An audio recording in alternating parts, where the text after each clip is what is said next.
त्रैगुण्य विषया वेदा निस्त्रैगुण्यो भवार्जुन। निर्द्वंद्वो नित्य सत्वस्थो निर्योग क्षेम आत्मवान। हे अर्जुन, वेद उपर्युक्त प्रकार से तीनों गुणों के कार्य रूप समस्त भोगों एवं उनके साधनों का प्रतिपादन करने वाले हैं। इसलिए तू उन भोगों एवं उनके साधनों में आसक्तिहीन, हर्ष शोकादि द्वंद्वों से रहित, नित्य वस्तु परमात्मा में स्थित योग क्षेम को न चाहने वाला और स्वाधीन अंतःकरण वाला हो।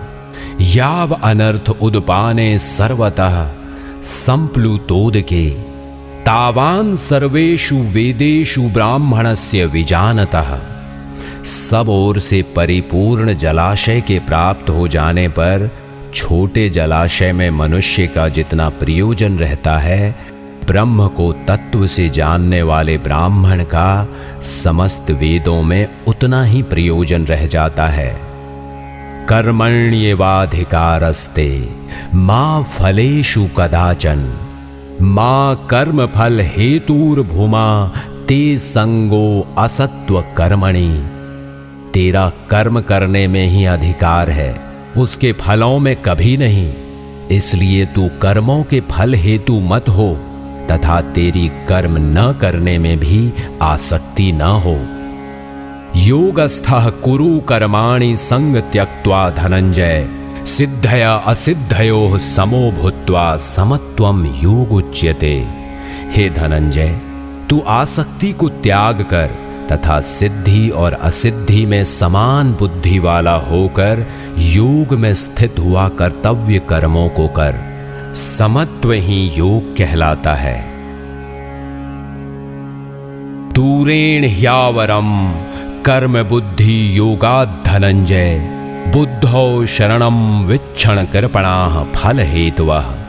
इस समत्व रूप बुद्धि योग से सकाम कर्म अत्यंत ही निम्न श्रेणी का है।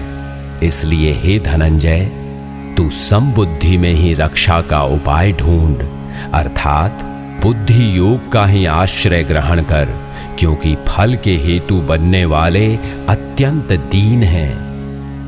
बुद्धि युक्तो जहाति उभे सुकृत दुष्कृते तस्माद्योगा युज्यस्व योगः कर्मसु कौशलम।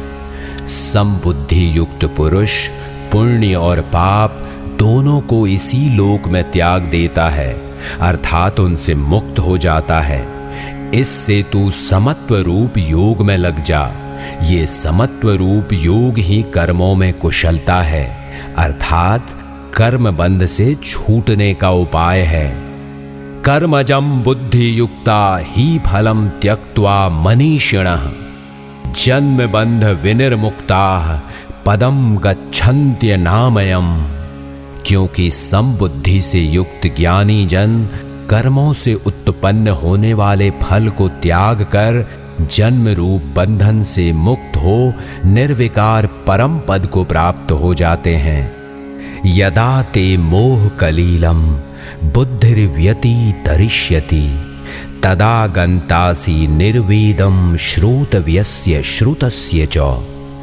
जिस काल में तेरी बुद्धि मोह रूपी दलदल को भली भांति पार कर जाएगी, उस समय तू सुने हुए और सुनने में आने वाले इस लोक और परलोक संबंधी सभी भोगों से वैराग्य को प्राप्त हो जाएगा। श्रुति विप्रतिपन्ना ते यदा स्थास्यति निश्चला समाधावचला बुद्धिस्तदा योगम वापस्यसि। भांति भांति के वचनों को सुनने से विचलित हुई तेरी बुद्धि जब परमात्मा में अचल और स्थिर ठहर जाएगी, तब तू योग को प्राप्त हो जाएगा, अर्थात तेरा परमात्मा से नित्य संयोग हो जाएगा।